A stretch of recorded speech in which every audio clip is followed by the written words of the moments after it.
안녕하세요. 베리타스 코리아 컴플라이언스 영역을 담당하고 있는 안형진입니다. 이번 세션에서 소개드릴 내용은 ESG 경영을 위한 컴플라이언스 대응 방안입니다. 이미 많은 회사에서 ESG 경영을 외치고 있어 많이들 들어보셨을 텐데요. 이제 ESG 경영은 선택이 아닌 필수로 변해가고 있습니다. 환경의 E, 사회적 책임의 S, 지배구조의 G를 줄여 ESG라고 하는데요. 기업의 비재무적 요소라고 보시면 될 것 같습니다. 투자자분들이 지속 가능한 기업에 투자를 하고 사회적으로나 윤리적으로나 문제가 없는 기업에 투자를 결정하는 방식이라고 보면 될 것 같은데요. 이젠 이 ESG 실천이 없는 기업은 고객에게 선택을 받지 못한다고 합니다. 따라서 ESG 경영을 위협하는 요인인 컴플라이언스에 집중을 해야만 합니다. 갑질, 담합, 횡령, 배임, 불공정, 내부자 거래, 회계 부정, 법규 위반, 관리 부실, 도덕적 해이 등 정말 강력한 이 내부 통제 시스템에 필요한 상황이라고 보시면 됩니다. 금융투자협회에서 이 ESG 평가를 위한 기준을 설정했는데요. 컴플라이언스 측면에서 보면 데이터 보호 및 프라이버시, 그리고 감사위원회 구조, 뇌물, 부패 방지, 로비, 내부 고발자 제도 등이 있을 것 같습니다. 또한 이 한국기업지배구조원에서 ESG 모범 기준이라는 총 116페이지의 가이드라인을 제공하고 있는데요. 그중 컴플라이언스에 관련된 내용을 말씀드리면, 첫째, 기업은 정보보안 정책과 관리 체계를 수립해야 하고, 둘째, 모든 임직원들에게 정보보안 중요성, 리스크를 인지할 수 있도록 관리 감독이 필요하다는 부분. 마지막으로 상시 관리 점검 체계를 수립해야 한다 라고 보시면 될 것 같습니다. 최근 대법원 판결에도 컴플라이언스 이슈에 따른 배상 책임이 필요하다 결론이 나왔는데요. 이 대법원 홈페이지에서 손쉽게 내용을 확인하실 수 있습니다. 제목에도 보이듯이 내부 통제 시스템 미구축에 따른 감사 의무 위반을 이유로 상법 제399조 제1항에 따른 손해배상 책임을 추궁할 수 있는지 여부에 대해서 소송이 진행된 거고요. 선고일이나 작성일을 보듯이 불과 얼마 안 된 내용입니다. 여기서 대법원 판결이 중요한 부분을 한번 보도록 하겠습니다. 주식회사의 이사가 대표이사나 업무 담당 이사의 업무 집행이 위법하다고 의심할 만한 사유가 있음에도 고의 또는 과실로 인하여 감시 의무를 위반하여 이를 방치한 때에는 이로 말미암아 회사가 입은 손해에 대하여 상법 제399조 제1항에 따른 배상 책임을 진다. 입찰 담합 행위로 인하여 해당 회사가 입게 된 손해와 관련하여 해당 회사의 대표이사, 사내이사, 사회이사 등으로 재직하였던 피고들에게 내부 통제 시스템 미구축에 따른 감시 의무 불이행으로 인한 손해배상 책임을 인정한 사례라고 보시면 될 것 같습니다. 최근 ESG 경영 바람에 이번 판결까지 더하여 기업에도 내부 통제 시스템에 대한 관심이 매우 커질 것이라 생각됩니다. 내부 통제 시스템을 구축을 위해서는 어떤 영역을 중요시해야 하는가를 보게 된다면 바로 임직원들이 사용하고 있는 커뮤니케이션 채널 및 협업 도구입니다. 보시는 화면은 저희 베리타스가 3잼에 의뢰해서 10개국, 한국 포함해서 업무에 커뮤니케이션 채널을 사용하고 있는 사무직 직원 총 12,500명을 대상으로 인터뷰하고 통계낸 보고서입니다. 그중 중요한 두 가지, 71%가 인스턴트 메시징이라던가 이런 비즈니스 협업 툴을 사용해 갖고 회사의 기밀 데이터를 공유하고 있다는 것. 그리고 49%가 중요 기밀 데이터를 공유하고 있지만 별도 로깅 시스템이 없다는 것을 알고 있다는 거죠. 따라서 앞에서 설명드렸듯이 이런 갑질, 담합, 횡령, 배임, 법규 위반 등이 발생할 수밖에 없는 구조라는 겁니다. 이미 임직원들이 알고 있기 때문이죠. 그래서 이제는 임직원들이 사용하는 협업 시스템에 대한 관리 감독 필요성이 시급한 상황입니다. 특히 최근에는 이 디지털 트랜스포메이션을 위해 협업 솔루션에도 큰 변화가 발생되고 있는데요. 예전에는 이 회사 내 온프라미스 형태로 협업 시스템을 구축해서 사용했기 때문에 회사 내의 네트워크 단에서 뭔가 로깅을 설정해서 내부 통제를 할 수 있었던 방안들이 있었다면, 요즘 같은 경우는 M365라던가 뭐 구글 워크스페이스라던가 이런 퍼블릭 클라우드 기반 서비스들이 많이 전환되고 있고 전환을 위해 검토 중에 있다는 거죠. 우리는 다 같이 코로나 팬데믹 시대를 겪었고, 더 이상 업무를 하기 위해 회사가 아니더라도 집이나 스마트폰을 통해서 업무가 가능하다는 것을 보여줬습니다. 코로나가 끝나가는 이 시점에도 이제 많은 기업들은 재택근무를 선호하고 있고 스마트 워크 환경을 구축하기 위해 노력하고 있습니다. 하지만 컴플라이언스 담당하는 정보보호팀이나 감사팀들에게는 이 부분들이 바로 홀이라는 거죠. 기존처럼 회사 네트워크 단에서 로깅을 하는 컨셉은 이런 스마트 워크 환경에서 무용지물이나 다름이 없습니다. 이제 이 디지털 트랜스포메이션도 하면서 스마트 워크 환경도 전환하면서 컴플라이언스도 준수하기 위해서는 해당 협업 서비스에 직접 접근해서 데이터를 수집할 수 있는 방법이 유일하다는 겁니다. 기업이 이 ESG 경영을 성공적으로 달성하기 위해서 임직원들이 생성하는 이 데이터, 이 관리가 필요하다는 것을 아실 겁니다. 내부 통제도 하고 각종 규제나 이런 대응을 하기 위해서 뭐 개인정보인지 민감정보인지 기밀정보인지 이런 것들에 대한 뭐 분류도 하고, 언제든지 기업 간의 분쟁이 발생되더라도 소송을 대응할 수 있는 이런 e-디스커버리 체계 수립이 필요합니다. 작년 배터리 관련해서 국내 기업이 미국에 가서 소송했던 사례 모두 아실 겁니다. 한국 기업들이 남의 나라 미국에서 소송할 수밖에 없었던 것이 바로 이 e-디스커버리 제도 때문이라고 볼 수 있는데요. 우리나라 정부에서 이런 부분을 안타까워하며 특허청 주도하에 이런 한국형 증거수집제도 K-디스커버리 제도를 준비하고 있습니다. 따라서 기업들이 분쟁이 발생될 수 있는 뭐 영업기밀이라던가 특허 같은 사항들이 기업 소송의 중요한 증거가 되기 때문에 이런 e-디스커버리 체계 수립이 필요한 상황이라고 보시면 될 것 같습니다. 앞서 컴플라이언스나 내부 통제가 왜 필요한지 충분히 설명드린 것 같습니다. 이제부터는 컴플라이언스 대응을 하기 위해서 저희 베리타스가 지원할 수 있는 관리 감독 방안에 대해서 설명드리겠습니다. 간략하게 한 5단계로 말씀을 드릴 수 있을 것 같은데요. 첫 번째는 데이터에 대한 수집이 필요하다는 것. 그리고 두 번째는 수집된 데이터를 분류할 수 있어야 한다는 것. 세 번째는 상시 모니터링을 하기 위한 이 검색 표본을 만들어서 개인정보든 민감정보든 뭐 기밀정보든 이런 기업이 모니터링해야 할 항목들을 상시 검색할 수 있는 표본을 만든다고 보시면 됩니다. 그리고 이런 탐지된 정보에 대해서는 내부 통제할 수 있는 감사자가 검토하고 만약 문제가 있다면 해당 증빙자료를 추출하여 자체 징계할 수 있는 관리 감독 체계를 저희 베리타스 솔루션이 지원할 수 있다고 보시면 될 것 같습니다. 이제부터는 방금 말씀드렸던 그 5단계를 좀 상세히 설명드리려고 하는데요. 첫 번째, 다양한 협업 시스템에 쌓인 데이터를 수집할 수 있도록 저희 베리타스의 머지원이라는 제품을 지원을 합니다. 저희 머지원이라는 제품은 이 캡처 에브리띵이라는 슬로건을 한 제품으로서 앞으로도 많은 영역으로 확장될 계획을 갖고 있고요. 현재는 약 120개 이상의 컨텐츠 소스 데이터를 수집할 수 있고, 물론 최근에 기업들이 많이 도입하고 있는 사용 중인 이런 서비스들은 거의 다 지원된다고 보시면 될 것 같습니다. 또한 최근에 출시된 서비스들은 대부분 데이터가 제이슨 형태로 지정되다 보니까 이 사람이 검토하기에는 좀 무리가 있다라고 보시면 될 것 같은데요.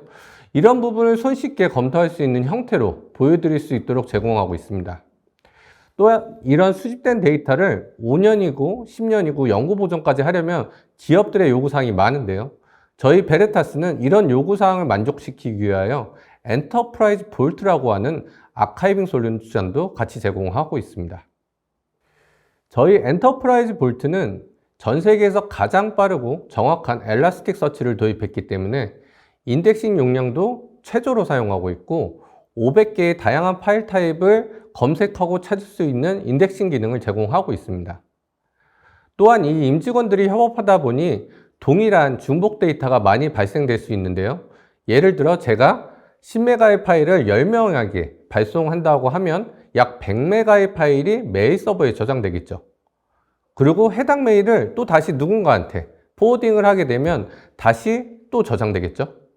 그리고 해당 파일을 또 메신저로 전송하면 또 중복되고, 해당 파일을 또 쉐어포인트에 업로드하거나 원드라이브 같은 데 올리게 되면 또다시 중복된 데이터가 저장될 수밖에 없는 것이 이런 협업 솔루션의 데이터라고 보시면 되는데요.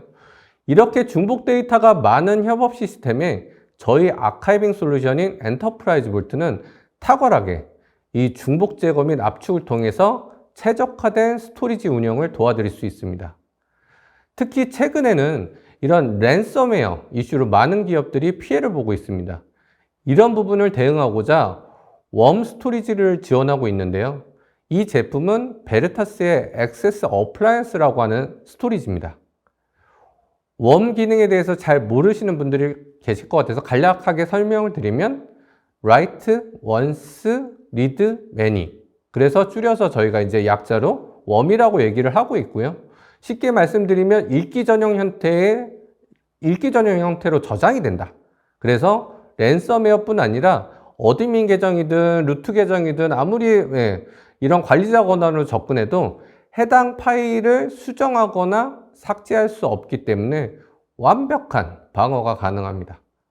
따라서 최근에 저희 컴플라이언스 솔루션을 도입할 때 고객분들이 많이 검토를 하고 있고 구매해서 실제 운영하는 기업들도 지금 많이 있습니다. 이때 고객분들이 고민했던 부분이 있습니다. 저희가 이제 웜 스토리지를 제안하다 보니까 삭제가 안 되면 계속 스토리지를 증설해야 하냐, 이런 부분들도 많이 고민을 주셨는데요. 당연히 스토리지 공간은 재활용이 가능합니다. 저희 엔터프라이즈 볼트로 저장할 때 보존기간이라는 걸 설정할 수 있기 때문에요. 보존기간을 5년, 그러면 5년 동안은 절대 수정 삭제 안 되는 거고요. 5년이 지나는, 이 보존기간이 지나면 언제든지 파기가 가능하고 그 데이터가 자동으로 파기되기 때문에 자동으로든 수동으로도 파기될 수 있게 할 수 있기 때문에 그 공간들이 다시 재활용할 수 있도록 지원하고 있습니다. 좀 전에 설명드릴 때 이 수집한 데이터를 분류할 수 있다고 했는데요. 이 기능이 저희 베리타스의 인포메이션 클래시파이어라고 하는 기능을 지원을 합니다. 특정 패턴이나 키워드 기반으로 등록하면 자동으로 분류해 줄 수 있는 기능인데요. 기업 내 모니터링을 해야 할 이 개인정보나 민감정보, 이런 기밀정보 등에 대한 정책들을 등록하고 분류할 수 있습니다. 기본적으로 1000개 이상의 패턴, 이 전 세계의 개인정보, 민감정보 이런 것들에 대한 패턴들을 저희가 제공하고 있고요. 이런 패턴들을 묶어서 저희가 200개에 넘는 정책을 제공하고 있습니다. 따라서 정보보호팀 입장에서는 한국 개인정보 정책, 한국의 민감정보 정책, 해당 부분을 체크만 하시게 되면 별도로 만드실 필요 없이 바로 정보 분류가 가능합니다. 특히 내부 통제 관련된 부서에서는 컴플라이언스에 어긋난 정보들에 대한 조합된 키워드 많이 사용하시는데요. 예를 들어 서울이라는 글자와 부산이라는 글자 사이에 10글자 미만이면 탐지해라. 그리고 서울이라는 단어 앞 몇 글자에 부산이라는 단어가 나오면 탐지해라. 아니면 이런 것들에 대한 사건이 발생할 때마다 해당 감사팀에서는 이런 조합, 이 글자와 글자 사이의 조합을 통해 갖고 이런 갑질이라던가 담합이라던가 횡령, 배임 이런 관련된 이 준법 경영을 하기 위한 기업 모니터링을 준수하고 있습니다. 앞서 설정한 이 정보 분류 정책을 통해서 탐지된 정보들을 검색 표본을 만들어서 상시 모니터링이 가능하다는 거고요. 기업 컴플라이언스 대응을 위해서 이런 검색 표본을 매일같이 동작하면서 매일 몇 건이 탐지되고 있는지 이런 모니터링을 할 수 있습니다. 화면에 보이시는 이 기밀 정보에 대한 검색 표본 예제인데요. 8월 13일 날 0건, 14일 날 0건, 15일 날 1건, 그리고 16일 날 다시 0건, 17일 날 1건. 이런 방식으로 상시 모니터링하여 이런 기업의 리스크를 감소할 수 있습니다. 마지막으로 3단계에서 탐지된 내용을 검토하고 추출하는 화면이었는데요.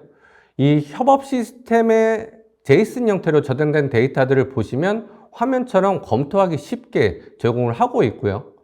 관련된 내용에 대해서 마킹이라는 거, 이게 관련됐다 안 됐다라는 마킹도 하실 수 있고 특정 커멘트를 남기실 수 있도록 기능을 제공합니다. 만약 이슈가 될 만한 정보가 있다면 해당 자료들만 선택하셔서 바로 추출이 가능하다라고 보시면 될 것 같아요. 최근 들어 저희 정보보호팀을 만나 고민들을 들어보면 이 클라우드를 전환하면서 파일에 대한 이 액세스, 이런 오딘 로그에 대해서 관심이 되게 많습니다. 기존 사용하던 솔루션은 온프라미스 형태의 지원 솔루션이다 보니까 이 클라우드로 전환되면서 지원이 어렵다는 게 지금 정보보호팀의 고민이고요. 특히 퍼블릭 클라우드로 넘어가다 보니까 이 공유만 걸면 외부 사람들이 손쉽게 다운로드 할 수 있다는 걸 다들 알고 있다는 거죠. 그래서 결국엔 이런 액세스 이력이 필요하다는 건데요. 해당 기능을 제공하는 제품이 베르타스의 데이터 인사이트입니다. 이 제품은 온프라미스와 클라우드를 통합해서 모니터링을 할 수가 있고요. 이런 리스크 스코어를 제공하고 있기 때문에 의심이 되는지, 앞서 설명드린 정보 분류 기능이 들어가 있어서 개인정보인지 민감정보인지 기밀정보인지 이런 것들에 대한 탐지도 가능하고요. 그 다음에 라벨링도 지원을 하고 있습니다. 물론 특히 이 임직원들의 액세스한 데이터 당연히 분석하고 있죠. 사용자가 읽었는지, 업데이트했는지, 썼는지, 봤는지 이런 것들에 대해서 오디트 정보 다 남길 수가 있고요. 그 다음에 특히 이 데이터 인사이트라는 제품은 사용률이 적은 데이터를 찾아주는 이런 다크 데이터 분석용으로 많이 활용하고 있습니다. 특히 클라우드로 넘어가면서 기본 제공되는 용량이 매우 적죠. 근데 그 용량이 초과가 되면 매월 저장소 비용을 추가 발생이 됩니다. 이런 부분에서도 기업들은 향후 이제 클라우드로 전환하고 나서 데이터 거버넌스를 필요로 할 수 있는데 이때 사용할 수 있는 훌륭한 도구라고 보시면 될 것 같습니다. 마지막으로 저희 데이터 보호 쪽 영역인데 쉽게 설명드리면 백업이라고 생각하시면 될 듯 합니다. 기업들이 마이크로소프트 365로 도입 검토하면서 항상 걱정하는 것이 랜섬웨어 부분이고요. 온프레미스 환경일 때 백업 시스템을 통해 안전하게 데이터를 보호할 수 있었죠. 근데 M365로 넘어가면서 백업이 사실상 어렵죠. 실제 M365를 운영하는 마이크로소프트가 백업을 하고 있고 특정 데이터를 위해서 복구해주지 않습니다. 시스템이 망가졌을 때 복구를 해줘도 특정 데이터가 랜섬웨어 걸렸을 때 해당 데이터를 복원해주는 서비스는 없습니다. 그래서 결국 고객들은 본인들의 랜섬웨어로부터 두려운 게 사실이라는 거죠. 이런 부분을 해소하고자 베르타스에는 넷백업 사스 프로텍션이라고 하는 서비스를 지원하고 있습니다. 줄여서 저희는 NSP라고 하는데요. 온프레미스에서 백업하듯이 신규 사서함이나 폴더들이 생성돼도 별도로 관리자가 추가 수작업이 할 필요 없고요. 지속적으로 백업이 가능하고 마지막 백업 이후에 변경된 부분만 복사하는 컨셉이라서 백업 시간이나 대역폭을 절약하실 수 있습니다. 그리고 고객분들이 항상 요청하는 다른 대체에다가 복원하는 기능. 안영진이라는 사서함의 백업을 받았는데 안영진의 메일을 홍길동의 사서함으로 복구하고 싶다. 이런 대체 위치의 요구사항들이 많이 있는데 그런 기능들도 다 제공을 하고 있고요. 베르타스의 백업 강점이 이 개별 복구 기능을 제공하고 있기 때문에 전체 데이터의 보고뿐 아니라 단일 파일, 단일 이메일, 채팅 등을 손쉽게 복원할 수 있도록 지원합니다. GPG이면 백전불태라고 말로만 설명드리는 것보다는 고객분들이 쉽게 이해할 수 있게 데모 슬라이드를 준비하였습니다. 마이크로소프트 365 서비스 기반의 내부 통제 및 모니터링을 한다고 가정했을 때 어떻게 동작하고 어떻게 대응할 수 있는지를 보시면 될 것 같은데요. 우선 데모를 시작하기에 앞서 이해를 돕기 위해 이 마이크로소프트 365에서 e디스커버리 이 기능과 비교해 보도록 하겠습니다. M365에도 기본적으로 제공되는 코어 e디스커버리라는 기능이 있는데요. 지원 가능한 영역은 오직 마이크로소프트 365 서비스 내에만 가능하다는 거죠. 익스체인지 온라인, 쉐어포인트 온라인, 그 다음에 원드라이브, 팀즈, 야머 등이 될 수 있는데요. 실제 이 저장소, 이 베르타스의 머지원 같은 경우는 120개 이상의 컨텐츠 소스를 지원을 하고 있고요. 특히 이 팀즈 쪽 전용 e디스커버리를 말씀을 드리면 MS 팀즈, 마이크로소프트 팀즈의 저장소 영역은 채팅 메시지나 해당 포스팅 메시지들은 전부 다 메일로 가고 있고요. 그 다음에 첨부 파일 같은 경우는 쉐어포인트 온라인이나 원드라이브에 저장되는 그런 컨셉이라 보시면 될 것 같아요. 그리고 저장소 추가 비용, 저희 같은 경우는 별도로 없죠. 스토리지만 있으면 계속 저장소를 쌓아두실 수가 있고요. 근데 그 M365의 서비스 같은 경우는 쉐어포인트는 한 유저당 10GB씩 할당을 하게 되죠. 그러면 만약에 뭐 직원 수가 1000명이다 라고 하게 되면 10기가니까 10테라에 대한 스토리지 공간을 제공을 하게 되는 거죠. 근데 10테라가 넘어간다 라고 하게 되면 지금 보시다시피 초과 시 1GB당 25원 정도 데이터가 늘어나면 금액이 이제 한도 끝도 없이 올라가겠죠. 이런 비용들이 추가된다라는 거고요. 그 다음에 e디스커버리를 할 때 리티게이션 홀드라는 기능이 있습니다. 뭐 예를 들어서 법원에서 소송이 걸렸을 때 이러이러한 데이터들은 지우지 마세요 라고 하는 이런 리티게이션 홀드를 제공을 하고 있는데, 이거를 이제 한국판으로 이제 보류 사서함, 뭐 보류 사이트 이런 기능들을 쓰고 있는데, 이거에 대한 제한은 저희 당연히 베르타스는 없다라는 거고요. 근데 M365 같은 경우는 MS 팀즈 쪽 관련된 사서함 수는 1000개로 최대 1000개까지, 그 다음에 사이트 수는 최대 100개까지 제한이 걸려 있고요. 그리고 조직 전체에 대한 익스포트 가능 용량이 있습니다. 물론 저희 제한 없습니다. 근데 하지만 마이크로소프트는 하루에 최대 2TB까지만 추출할 수 있어요. 아무리 뭐 네트워크 속도랑 그런 거 상관없고요. 제한 걸 수 있는 게 2TB까지 제한을 할 수 있기 때문에 뭐 예를 들어 소송 증거 자료로 100TB를 뽑아야 한다. 그러면 한 50일 정도 걸릴 거라고 보시면 될 것 같고요. 그 다음에 e디스커버리 검색 결과 시간. 사실 이게 잘 모르시는 분들은 이거를 이제 검색한 결과가 나오는 그 시간을 생각들을 하고 계시는데요. 저희는 전문 용어로 이제 프로세싱이라고 얘기를 하고 있습니다. 프로세싱에 대한 시간, 이 시간에 대해서는 저희 같은 경우는 뭐 1GB당 한 60기가? 한 시간에 한 60기가 정도 처리를 할 수 있다면 뭐 M365 같은 경우는 한 시간에 한 2GB 정도 처리할 수 있다라는 거고요. 그 다음에 어드밴스드 e디스커버리, 실제 검색하고 검색된 결과를 검토하고 이런 리뷰할 수 있는 이런 기능들까지 다 제공하는 걸 어드밴스드 e디스커버리라고 보시면 될 것 같은데요. 이러한 기능들은 저희는 당연히 기본 제공되고 있고요. M365 같은 경우는 E5 플랜이 꼭 필요합니다. E5 플랜을 구매하셔야지만 이런 어드밴스드 e디스커버리 기능 제공할 수 있다라는 거고요. 그 다음에 검토 기능 같은 경우는 뭐 채팅을 보게 되면 저희는 이제 룸 아이디 기반으로 그 룸 안에서 발생됐던 채팅 내역들을 하나로 다 묶습니다. 그래서 손쉽게 볼 수 있는데, 하지만 M365에서 나오는 것 같은 경우는 한 채팅 건당 메시지로, 그래서 우리가 일반적으로 많이 쓰는 뭐 킥킥킥, 뭐 이모티콘 이거 하나 할 때마다 이메일 메시지 형태로 다 날아가기 때문에 사실상 이 검토하기가 쉽지 않다라는 거고요. 마지막으로 저희가 이제 MS 팀즈 리치 네이티브 뷰라는 기능을 제공합니다. 실제 팀즈에서 제공하는 채팅 화면과 비슷한 그런 UI들을 저희가 제공을 하고 있는데요. 그런 기능들까지 저희가 제공을 하면서 뒤에서 어떠한 차이가 있는지를 더 한번 상세히 보도록 하겠습니다.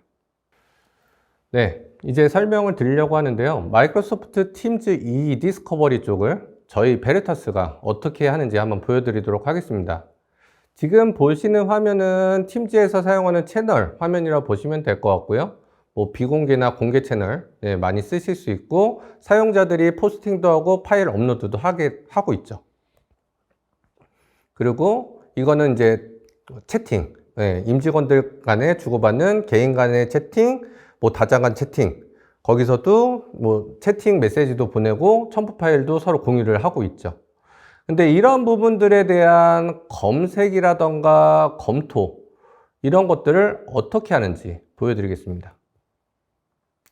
근데 일단은 그 시작 전에 일단 아키텍처를 정확히 아셔야 돼요. 아까 제가 분리돼서 저장되어 있다고 했는데 이렇습니다. 마이크로소프트 팀즈에 있는 데이터, 이 채팅과 채널 포스팅 같은 경우는 익스체인지 온라인에 이메일 형태로 저장된다고 보시면 될 것 같고요.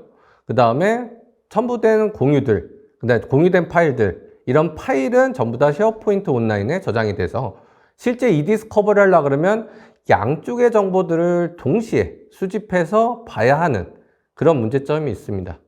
근데 이거를 저희가 손쉽게 이제 제공하는 게 바로 베르타스의 머지원이라는 거고요. MS 팀즈 영역을 저희가 수집을 해오게 되면 저희가 알아서 익스체인지 온라인에 가서 채팅 메시지도 갖고 오고 쉐어포인트 온라인에 들어가서 첨부 파일도 갖고 옵니다. 그래서 이런 채팅 내역이 만약에 주고받았다. 채팅 메시지 주고받고 첨부 파일을 주고받았을 때 저희 쪽으로 데이터가 아카이빙 돼서 검색을 하게 되면 기본적으로는 MS에서 이디스커버리를 하고 나면 아마 다 제목 없음, 이런 상태로 전부 다 추출이 될 건데요. 저희는 이제 MS 팀즈의 프라이빗 채팅이다. 아니면 뭐 채널이다. 이런 것들에 대한 전미사 정보가 같이 들어가 있고요. 그 다음에 해당 사용자들, 실제 사용자들이 채팅을 보내고 받고 이런 채팅 내역들에 대해서 이 룸 아이디로 다 묶여 있습니다. 그래서 채팅 한 건 한 건마다 메시지 형태가 아니라 이 방 안에서 발생된 채팅들은 하나로 묶어서 보실 수 있다라는 거고요. 그 다음에 첨부 파일. 이 첨부 파일도 상당히 중요합니다. 이 첨부 파일을 클릭을 하게 되면 타사 같은 경우 이제 기본적으로 쉐어포인트의 저장소가 따로 있기 때문에 원본의 첨부 파일이 들어가는 컨셉이 아니라 이 쉐어포인트 링크가 들어갑니다. 그래서 실제 클릭하게 되면 액세스 권한이 필요하고요. 만약에 그 액세스 권한이 아니라 별도 쉐어포인트를 또 찾겠다. 그럼 또 쉐어포인트에 있는 데이터를 또 추출하셔서 해당 이 채팅 메시지에 관련된 첨부 파일이 무엇인지를 또 찾아야 됩니다. 그러다 보니까 한두 건 정도야 어떻게 하겠지만 대량의 데이터들이 많아지고 하다 보면 현실적으로 찾기가 어렵다라는 거고요. 그 다음 해당 첨부 파일을 저희는 이렇게 클릭하면 바로 원본이 열립니다. 이게 저희 제품의 강점이라 보시면 될 것 같고요. 근데 저희가 이제 새로 나온 리치 네이티브 뷰라고 하는 거는 마이크로소프트 팀즈야 이 마이크로소프트 팀즈 익스포트 API를 같이 연동을 한 기능인데요. 이거는 아무런 서비스에서 다 제공하지는 않습니다. 마이크로소프트의 특정 플랜에서만 이 팀즈 익스포트 API를 제공을 하고 있고요. 만약에 해당 플랜이 맞으시다면 이걸 연동을 하셔서 저희가 이제 동일한 데이터를 또 검토를 하실 수 있는데요. 실제 마이크로소프트 팀즈에서 마치 채팅을 주고받듯이 내용을 다 동일하게 보실 수 있고 실제 해당 데이터가 만약에 삭제되었다라고 하더라도 삭제된 걸로 찍히고 해당 내용을 보실 수 있다. 그리고 클릭하면 또 첨부 파일도 열린다 라고 보시면 될 것 같아요. 그래서 실제 이런 건축 더미에서 바늘 찾기가 저희 베르타스 제품으로 가능할 수 있습니다.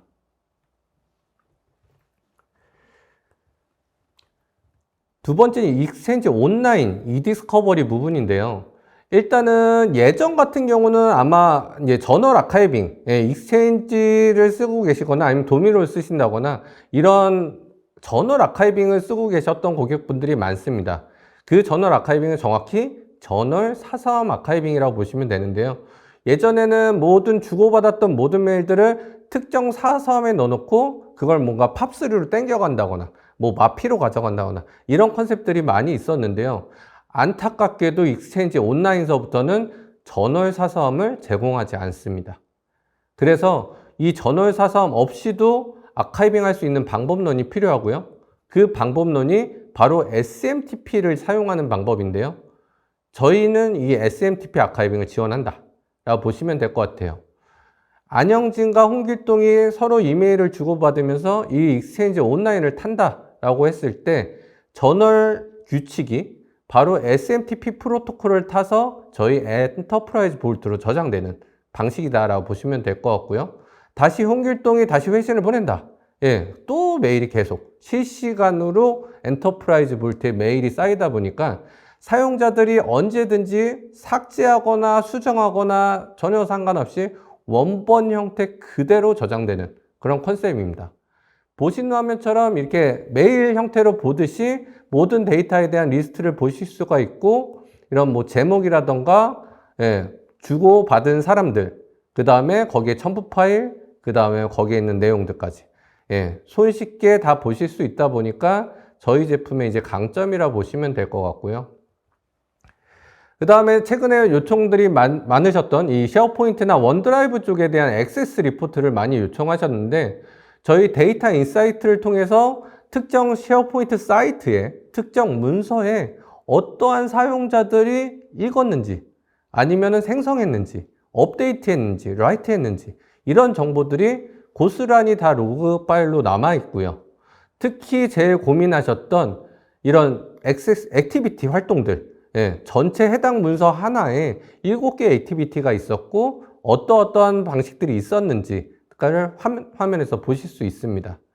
그리고 특히 이렇게 해당 파일을 우리 회사의 중요한 기밀 정보를 쉐어포인트에 올려놨는데 특정 외부 사용자랑 공유를 했을 때, 제가 지금 보이시는 화면은 제 개인 아웃룩 계정입니다.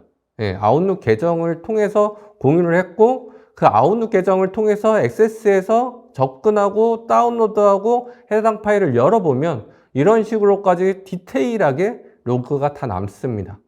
그래서 어떠한 사용자들이 이렇게 회사 내 중요한 파일을 액세스했는지 외부 사용자까지도 다 탐지하고, 예, 확인하실 수 있는 이런 오딧 기능도 제공을 하고 있습니다. 그리고 이런 오딧 기능들을 저희가 전체적으로 쉐어포인트에 대한 이 리포트를 다 통째로 뽑으실 수 있어요. 매번 저희 관리 콘솔 들어오셔서 보시는 게 아니라 이런 CSV로 매일 추출하게 되면 이런 식으로 한눈에 어떤 사용자가 문서를 생성했고, 뭐 수정했고, 업데이트했고, 다운받았고, 뭐 이런 것들이, 예, 쉽게 보실 수 있다라는 겁니다. 예, 보시는 화면은 넷백업 사스 프로텍션, 예, 관리 포털 화면입니다. 이 다양한 데이터 보호 기능을 제공하고 있는데요. 그리고 이 NSP, 예, NSP는 마이크로소프트 애저 위에서 운영되는 서비스로 별도의 인프라가 필요 없습니다. 예, 베리타스 클라우드 서비스라고 보시면 되는데요. 이렇게 웹 기반으로 쉐어포인트 사이트별로 백업 데이터들을 확인하실 수 있고 복원하실 수 있는 이런 기능들을 제공하는 게 저희 베리타스의 넷백업 사스 프로텍션입니다. 정리하면 저희 베리타스는 ESG 경영을 목표로 기업의 중요 데이터, 개인정보, 민감정보, 기밀정보들을 분류하고 내부 통제하여 상시 모니터링할 수 있는 방안들을 제공하고 있으며, 스토리지 비용을 최소화할 수 있는 강력 중복 제거 및 압축 기능을 제공하고 있습니다. 또한 랜섬웨어로부터 안전하게 데이터를 보호할 수 있는 웜 스토리지를 연계가 가능하고요. 다양한 규제 대응을 위해 데이터에 대한 라이프 사이클 관리를 제공하고 있습니다. 이상으로 저희 세션을 마치도록 하겠습니다. 경청해 주셔서 감사합니다.